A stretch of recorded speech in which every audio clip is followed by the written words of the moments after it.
Hey everybody, welcome back to another episode of Drug Talk. As always, I'm your host, Garrett Campbell. Today we're going to be talking about a mixed amphetamine salt medication known as Adderall. It's typically used to treat ADHD. Before we talk about the medication itself, just keep in mind that this channel is for information purposes only and not to be used as a source for recommendations for your personal health care. So as I mentioned, Adderall is a mixed amphetamine salt. It does contain two amphetamines. The first is dextroamphetamine, and the second is levoamphetamine. These are in the medication in a 3-to-1 ratio. It's available in a capsule form, and the capsules range in strength from 5 milligrams to 30 milligrams, and there's many different strengths in between. I do usually like to cover many indications for each medication that I do talk about on this channel. However, with Adderall, we're just going to talk about it as it's used for ADHD. One of the main reasons I'm doing this is just because Adderall can be prescribed for different indications depending on which country you're actually from, and I don't want to confuse anybody. Before somebody was to use Adderall, there are some contraindications that must be considered. People should avoid Adderall if they have advanced atherosclerosis. If they have symptomatic cardiovascular disease or hyperthyroidism, they should avoid the medication as well.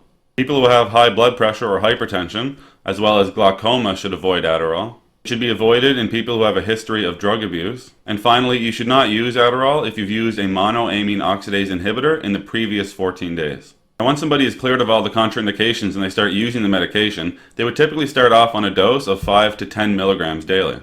The dose would then be increased by your physician slowly over time. It's common to see people stabilized on 20 or 30 milligrams daily. However, we do see people go up to 50 milligrams as well. Occasionally, people will take 60 milligrams a day, but studies have shown that there's not much of an increase in benefit. Adderall is more commonly seen in adolescents and adults, however it can be used in children as long as they're above the age of 6. Because of the properties regarding the dosage form of Adderall, it's typically taken once a day. In each capsule, it contains beads of amphetamines. There's 2 different types of beads inside of each capsule. 50% of them release the medication immediately once the dose is taken. The other 50% releases the dose slowly over time throughout the day. When started on this medication, patients would typically have their blood pressure and heart rate monitored at day 0, 1 and 3 months, and then assuming it's stable, every 6 to 12 months thereafter. Younger patients are often monitored for their development, their weight, as well as their growth. Now, as with all medication, there are some side effects or adverse reactions people may experience while using Adderall, so I'll list some of those here for you now. Some common side effects would be appetite suppression, a decrease in weight, insomnia, headache, sometimes dry mouth or rebound irritability. Some people experience nausea and vomiting as well. Some side effects that are infrequent would be uncovering of tics, visual or tactile hallucinations, sexual dysfunction, or psychosis. And one very serious side effect would be something that I touched on earlier with regards to cardiovascular disease. This medication can cause serious cardiovascular events for people that are using it with high blood pressure or rapid heart rates. That's why we always screen out people with high blood pressure and rapid heart rates before giving them the medication.